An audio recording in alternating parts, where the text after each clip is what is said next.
तो स्वागत है आप सभी का पुनः। आज की क्लास में अपन पढ़ रहे हैं मेवाड़ का इतिहास, और मेवाड़ के इतिहास में बात कर रहे हैं अपन महाराणा कुंभा के बारे में। कुंभा के बारे में अपन ने बहुत ज्यादा बातें तो कर ली, अब दो एक टॉपिक हो रहे हैं, इनके बारे में अपन चर्चा करते हैं। अब टॉपिक अपन कौन सा? दरबारी विद्वान। तो इनके समय इनके दरबारी विद्वान कौन कौन थे?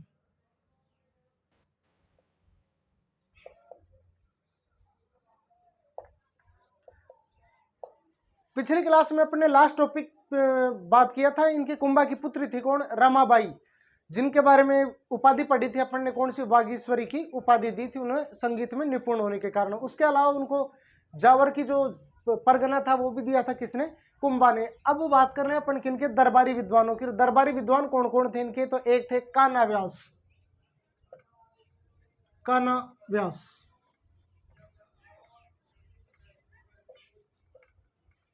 कान्हा व्यास, जिनकी अगर अपन रचनाओं की बात करें तो देखें इनकी रचनाएं कौन कौन सी थी। दरबारी विद्वान कान्हा व्यास, इनकी रचना थी कौन सी? एकलिंग। एकलिंग महात्म्य। एकलिंग महात्म्य। जैसे अपन ने कुंभा की खुद की चर्चाओं की बात की थी, जैसे कामराज रत्तीसार, संगीत मीमांसा, संगीत सुधा, सुधा प्रबंध, ये रचनाएं थी उनकी कुंभा की। तो कान्हा व्यास की रचना कौन सी? एकलिंग महात्म्य। उसके अलावा और कौन थे? मेहाजी, इनकी रचना कौन सी? तीर्थमाला। तीर्थमाला, इसमें 120 तीर्थों का वर्णन मिलता है। तो कान्हा व्यास की रचना एकलिंग महात्म्य। उसके अलावा मेहाजी, जिनकी रचना कौन सी? तीर्थमाला, जिसमें 120 तीर्थों का वर्णन मिलता है। फिर बात करें अपन तो मंडन, सबसे इंपॉर्टेंट मंडन, ये कौन था? कुंभलगढ़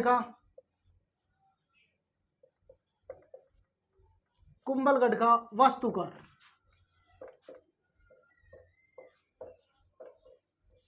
कौन था भाई? मंडन, कुंभलगढ़ का वास्तुकार। इनकी जो रचनाएं बात करेंगे उनमें सब में लास्ट में क्या आएगा? मंडन। जैसे कि रूप मंडन,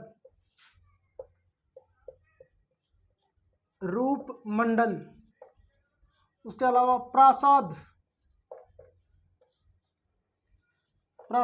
मंडन। देखो प्रसाद और प्रासाद में अंतर होता है। प्रासाद होता है महल को बोलते हैं क्या? प्रसाद। उसके अलावा कोदक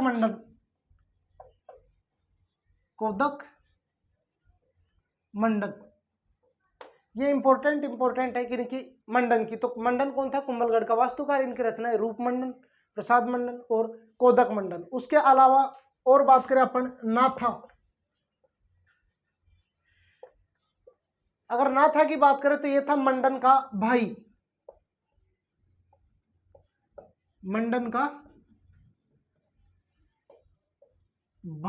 इनकी रचना कौन सी? वास्तु मंजरी। इंपॉर्टेंट है, एक दो बार एग्जाम में आया हुआ क्वेश्चन है ये कि वास्तु मंजरी है, ये जो रचना किसकी है? तो ये है नाथा की, जो कौन था? मंडन का भाई। इनकी रचना कौन सी? वास्तु मंजरी। उसके अलावा बात करें तो गोविंद,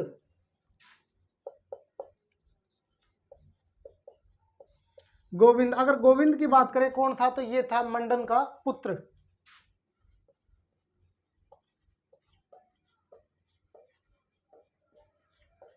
नाथा मंडन का भाई, गोविंद कौन? मंडन का पुत्र। इनकी रचना द्वार दीपिका,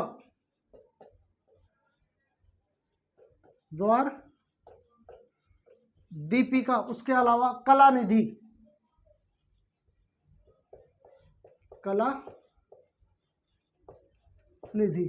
यहां पढ़ रहे हैं अपन कला निधि। पीछे जब आगे अपन पढ़ेंगे मेवाड़ का इतिहास, वहां आएगा ब्रज निधि, एक शासक आएंगे प्रताप सिंह, उनकी रचनाओं का जो समूह, उसी को क्या कहा जाएगा? ब्रज नीति ग्रंथावली। तो मंडन ये था कुंभलगढ़ का वास्तुकार। इनकी रचना रूप मंडन, प्रसाद मंडन, कोदक मंडन। और नाथा, ये कौन था? मंडन का भाई। इनकी रचना कौन सी? वास्तु मंजरी। गोविंद, ये कौन था? मंडन का पुत्र। इनकी रचना द्वार दीपिका और कला निधि। उसके अलावा बात करें अपन तो सारंगधर,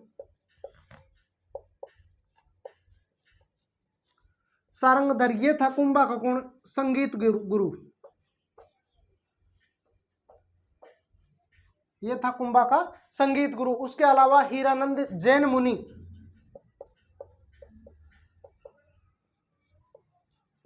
हीरानंद जैन मुनि,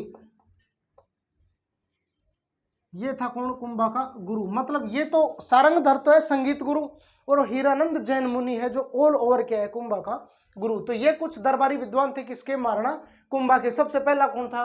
कान्हा व्यास। इनकी रचना कौन सी? एकलिंग मातम्य। उसके अलावा मेहाजी, उनकी रचना कौन सी? तीर्थमाला, जिसमें 120 तीर्थों का वर्णन मिलता है। इसी प्रकार बात करें मंडन, मंडन कौन था? कुंभलगढ़ का वास्तुकार। इनकी रचना रूप मंडन, प्रासाद मंडन और कोदक मंडल। फिर बात करें अपन तो नाथा, ये कौन था? मंडन का भाई। इनकी रचना इंपॉर्टेंट है, कौन सी है? वास्तु मंजरी। फिर बात की अपन ने कौन? गोविंद, ये कौन था? मंडन का पुत्र। इनकी रचना द्वार दीपिका और कलानिधि। फिर सारंगधर, सारंगधर कौन था? संगीत गुरु। किसका? कुंभा का। और एक देखते हैं अपन कौन? हीरानंद जैन मुनि। और ये कौन थे? ऑल ओवर गुरु थे किसके? कुंभा के। तो ये थे दरबारी विद्वान किसके? कुंभा की। अब बात करेंगे अपन कुंभा की उपाधियां।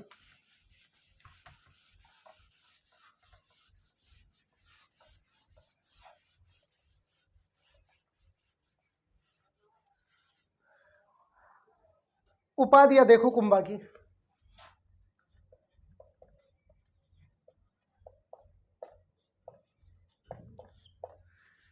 उपाधियां कौन कौन से, मतलब और कौन कौन से अन्य नाम थे जिनके नाम से जाना जाता था किसको? कुंभा को। तो एक थे कौन? हिंदू सुल्तान, इन्हीं को कहा जाता है हिंदू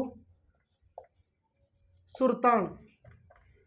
उसके अलावा अभिनव भट्टाचार्य, अभिनव भट्टाचार्य। उसके अलावा बात करें अपन तो हाल गुरु, हाल गुरु, चाप गुरु, हाल गुरु, चाप गुरु, दान गुरु,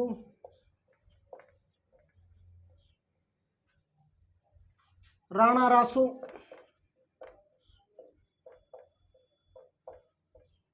उसके अलावा वीणा वादेन, वीणा वादेन प्रवीणेन, मतलब वीणा वादेन प्रवीणेन यानी कि वीणा बजाने में निपुण। उसके अलावा बात करें अपन तो नृत्य भरत,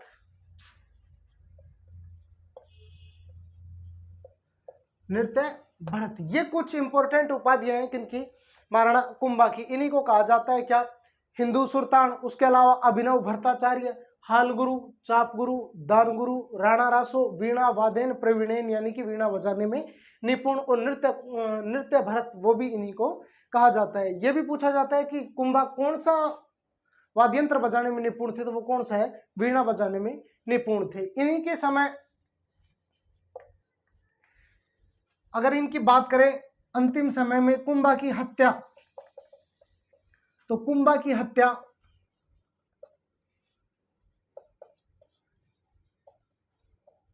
इनके पुत्र उदा द्वारा की गई। देखो कैसे की गई? तो मामा राव या मामादेव एक कुंड था, मामाराव कुंड में धक्का मारकर, मामाराव कुंड में धक्का मारकर इनकी हत्या की गई। किसकी? कुंभा। देखो कुंभलगढ़ दुर्ग में एक कुंड था, कौन सा? मामाराव या मामदेव कुंड। उसके किनारे बैठे हुए थे कौन? कुंभा। और उस कुंभा के पीछे से आके धक्का मार दिया था किसने? इसके पुत्र उदा ने। इसी कारण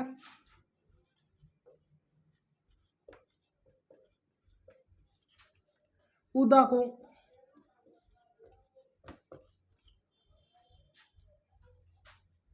मेवाड़ का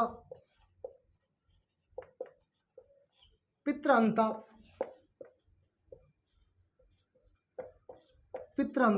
कहा जाता है। अपन ने पीछे भी पढ़ा था चौहानों में एक शासक कौन? जगदेव, जिसने किसकी हत्या की थी? अपने पिता अर्णोराज या आनाजी की। चौहानों में किसको कहा था? तो चौहानों में कहा था जगदेव को, और मेवाड़ में किसको कह रहे हैं, उदा को। तो कुंभा की हत्या इनके पुत्र उदा द्वारा की गई मामराव कुंड में धक्का मारकर। इसी कारण इसको उदा को क्या कहते हैं, मेवाड़ का पितरंता कहा जाता है। अगर बात करें कुंभलगढ़ प्रशस्ति,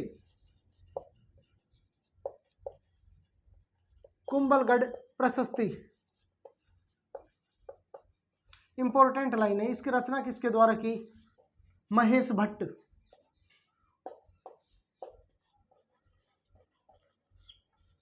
कुंभलगढ़ प्रशस्ति इसका लेखक पूछा जाता है, कौन थे, महेश भट्ट। और अगर इनके पिता की बात करें तो वो थे कौन, अत्रि भट्ट, अत्रि भट्ट। तो ये कुल टोटल बातें थी किनके बारे में, महाराणा कुंभा के बारे में। तो कुंभा की उपाधियां कौन कौन सी, हिंदू सुल्तान, अभिनव भट्टाचार्य, हाल गुरु, चाप गुरु, दान गुरु, राणा रासो, वीणा वादन, प्रवीणेन और नृत्य भरत के नाम से इन्हीं को जाना जाता है। कुंभा की हत्या इनके पुत्र उदा द्वारा की गई, कौन से, मामाराव मामदेव कुंड में धक्का मारकर। इसी कारण उदा को मेवाड़ का पितरंता कहा जाता है। कुंभलगढ़ प्रशस्ति इसके लेखक कौन थे, महेश भट्ट, और महेश भट्ट के जो पिताजी थे वो कौन थे, अत्रि भट्ट। तो अपन ने कंप्लीट पढ़ लिया किसको, महाराणा कुंभा को। अब देखते हैं अपन कुंभा के पुत्र।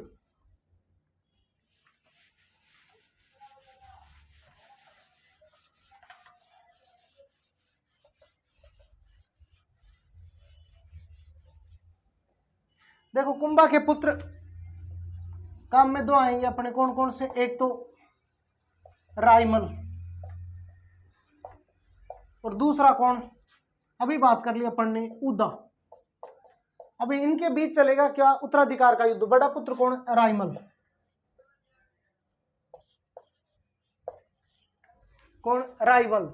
तो देखो उदा ने हत्या कर दी किसकी, कुंभा की। तो इन दोनों के बीच उत्तराधिकार के लिए एक युद्ध हुआ, कौन सा, दाड़िमपुर का युद्ध। दाड़िमपुर का युद्ध कोई इंपॉर्टेंट नहीं है, कब हुआ और कब नहीं हुआ और कहां हुआ, कोई इंपॉर्टेंट नहीं है। बस ये याद रखना है, जो दाड़िमपुर का युद्ध था, इस युद्ध को हार कौन जाता है, उदा। इस युद्ध में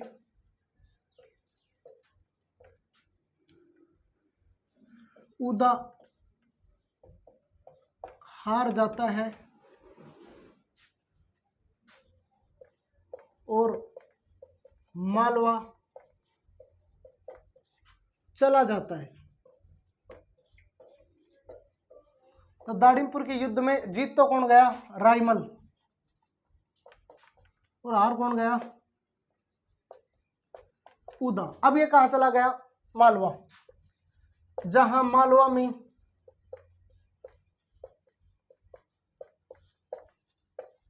आकाशीय बिजली, जहां मालवा में आकाशीय बिजली गिरने के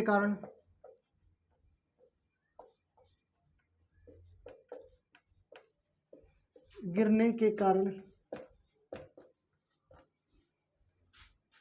कुंभा की, सॉरी, उदा की मृत्यु हो गई। अब देखो भगवान भी तो देखता है ऊपर से, एथिक्स भी कहता है कि जैसा आप करोगे वैसा ही आपके साथ होगा। अपने पिता की हत्या की थी किसने, उदा ने, मामाराव या मामदेव कुंड में धक्का मार दी थी। देखो भगवान ने उसका कैसा न्याय किया था, पहले तो दाड़िमपुर के युद्ध में हराया किसको, उदा को, और बाद में कहाँ चला गया, उदा, मालवा, जहाँ से आकाशीय बिजली। अब आकाशीय बिजली बहुत ही रेयर लोगों पर गिरती है, उन्हीं में से एक थे कौन, उदा। तो मालवा में आकाशीय बिजली गिरने के कारण किसकी मृत्यु हो गई, उदा की मृत्यु। ये किन के बारे में था, रायमल। अब रायमल के बारे में ये एक दो बातें ही थी, बहुत ज्यादा बातें नहीं थी। अब इंपॉर्टेंट आता है कौन, रायमल के पुत्र कौन कौन से, पृथ्वीराज, जिन्हें उड़ना राजकुमार भी कहा जाता है, तो उसके अलावा जयमल और महाराणा सांगा। थोड़ा थोड़ा देख लेते हैं किनके बारे में, पृथ्वीराज और जयमल के बारे में एक बार।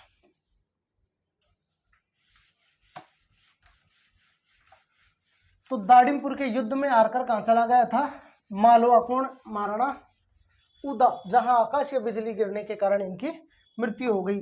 फिर शासक बन गए थे कौन, रायमल। और रायमल के 3 पुत्र होते हैं, देखो रायमल, रायमल का एक पुत्र तो कौन, पृथ्वीराज, दूसरा पुत्र कौन, जयमल, और एक कौन, महाराणा संग्राम सिंह या सांगा। अगर अपन पीछे के हिसाब से बात करें तो अपन ने पीछे जब सिरोही के चौहान पढ़े थे तब इनकी एक पुत्री और पढ़ा था, किनकी, रायमल की। उनकी पुत्री का नाम क्या था? आनंदाबाई। आनंदाबाई। इस आनंदाबाई का विवाह किसके साथ हुआ था? जगमाल देवड़ा। सिरोही के चौहानों को क्या कहा जाता है? देवड़ा। जैसे जालोर के चौहानों को क्या कहा जाता है? सोनगरा चौहान। ठीक है। उसी प्रकार तो इनके 3 पुत्र पृथ्वीराज, जयमल, सांगा और एक पुत्री कौन थी? आनंदाबाई, जिसकी शादी कहाँ? सिरोही के किन के साथ? जगमाल देवड़ा के साथ हुई थी। तो पहले बात करते हैं अपन किन की? पृथ्वीराज। देखो इन तीनों के बीच में उत्तराधिकार को लेकर बहुत ज्यादा संघर्ष हुए थे। इनमें सबसे छोटा ही छोटा कौन था? सांगा। ये दोनों तो एक साइड रहते थे, पृथ्वीराज और जयमल, और सांगा को अकेला छोड़ दिया क्योंकि एक दो लोगों से जब भविष्यवाणी की ना तो उन लोगों ने बताया था कि भाई शासक तो कौन बनेगा? सांगा। इस वजह से पृथ्वीराज और जयमल दोनों पीछे लग गए थे। किसके? महाराणा सांगा के। तो देखे पृथ्वीराज को तो इन्हें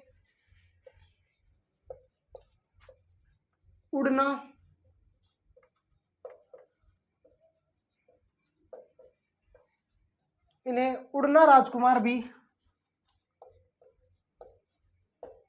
कहा जाता है।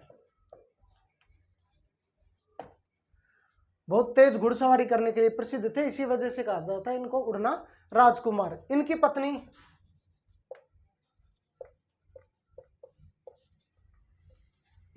पत्नी ताराबाई आजीवन अजमेर दुर्ग में रही।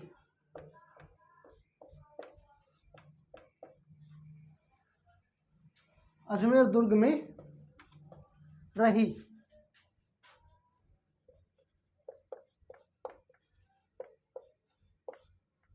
इसी कारण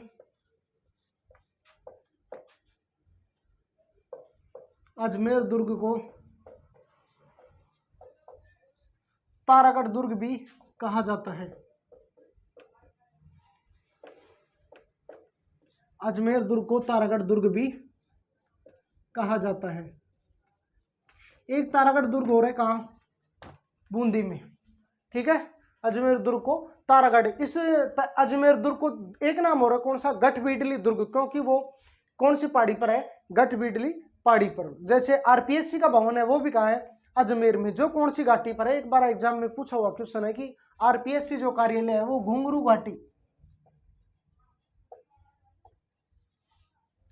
घाटी पर स्थित है। तो पृथ्वीराज, इन्हें उड़ना राजकुमार भी कहा जाता है। इनकी पत्नी कौन थी? ताराबाई, जो आजीवन अजमेर दुर्ग में रही। इसी कारण अजमेर दुर्ग को तारागढ़ दुर्ग भी कहा जाता है। आगे इनकी हत्या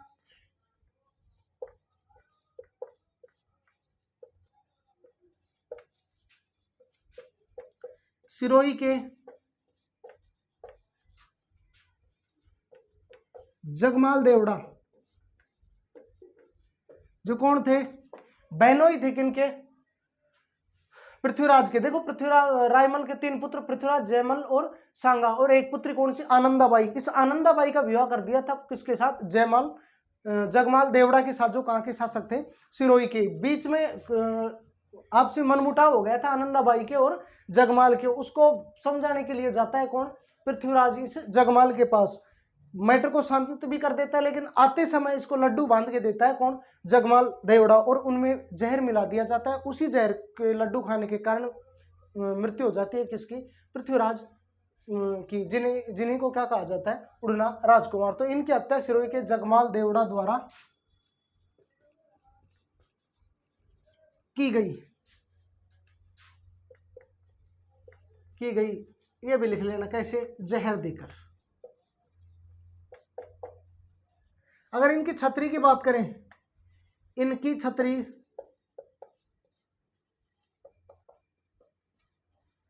कुंभलगढ़